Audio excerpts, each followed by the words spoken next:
As you know from your science classes, that nano means very small. And just to show you how small it is, we've placed a AR-15 223 round beside the nano. So you can see it is a very small firearm because that's a small cartridge. Pretty good looking gun though, isn't it? Yeah, let's take a look at that. Oh wait, I'm sorry, that's a 50 cal. Oh well, just minor mistake. We're not perfect. Yeah, Beretta Nano. Let's take a few shots here, and then we'll gab about it some more. How's that?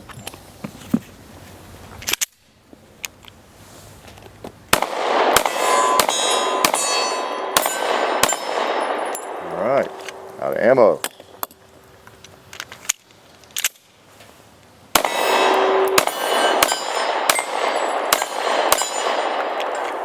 Not bad.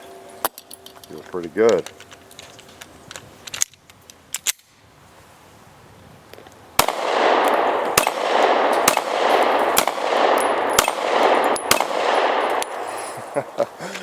Yes, the Beretta Nano. It's a relatively small firearm.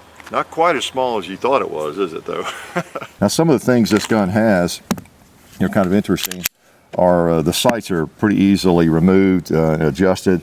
Takes a small little Allen wrench. Now I don't have one that small. I think it's a 1.25 or something. But you just loosen the screw and you can slip the front side out and replace it with a night sight. You can adjust the rear sights the same way. You just get a smaller Allen wrench, which I don't think I have one that small yet, but it'd be that simple. And does not have a slide lock. Some of the key characteristics of it, which we're kind of used to. But apparently they wanted to make this as streamlined as possible. It's a fairly thin gun, even though the squareness of it looks a little, blocky. It's thinner than I realized. I've done a little bit of comparison with it off camera and was surprised actually. But it doesn't have any external slide lock there, so you do have to, rack the slide with your hand, okay, which we generally do anyway. But that keeps it more streamlined and thinner. It's the slide and the frame are basically the same thickness there. So you've got a mag release that can be switched over for lefties. As I understand, you just push through that and it comes out and then you just turn it around. And then of course there's nothing else, external safeties or slide locks or anything that are an issue for a lefty. So you got that. And then to break it down, you punch it. Now you can just use a ballpoint pen or something. I've been using just a kind of a Glock tool. Just anything that you can push that little, let's see, let me cock it first to show you what happens. See, it's also, it deactivates the striker. So, it's ready to fire, or it's empty, but it's ready to fire. So if I push that in, just a click, then that deactivates the striker. So, some people don't like to pull a trigger before they break down a gun. That eliminates the need to do that. And it can act as a safety, I guess. You could push that, and then as soon as you rack it back, of course, it's back in action. But you deactivate it like that. You don't have to pull a trigger if you don't want to, see. And then you turn this little screw here, little gizmo. I have a screwdriver, but you can just use a case, about a quarter of a turn counterclockwise, like this, and that releases the slide. So, and there you have it. Looks pretty familiar inside, doesn't it? Has a firing pin block and everything. So, no big surprise. Striker fired. I like striker fired firearms, and that's one of them. So, your barrel, all this has a finish, a nitrite finish, I think they call it, and they've got some kind of Pronox or something, I forget what it is now, but they've got a finish that's supposed to be very, very durable on here, as like most of the companies have, and keep it from rusting on you, make it wear well. Notice the rail saw one thing I was going to show you in here.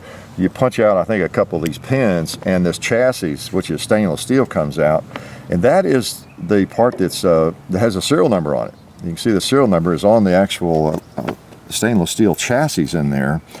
And as I understand, they might offer down the road different frames, frame sizes, and that sort of thing. And all you'd have to do is pull that out and put a new frame in it, insert it into a new frame. All right, now it's a little gun, but we're going to try to reach out. Well, we better reach out to those 2 liters first so we don't accidentally catch them with shrapnel. All right.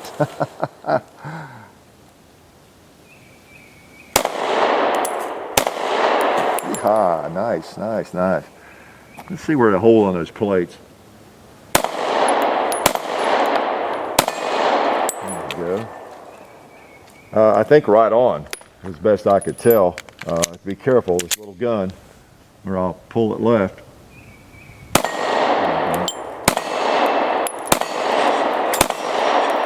Very nice. It shoots pretty well, I'll tell you. Let's just go ahead and put a few on the gong.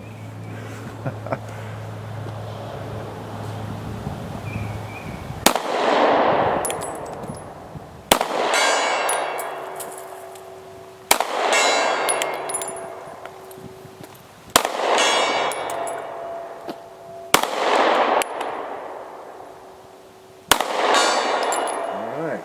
Ooh, yeah. It's a pretty nice little shooter, I tell you.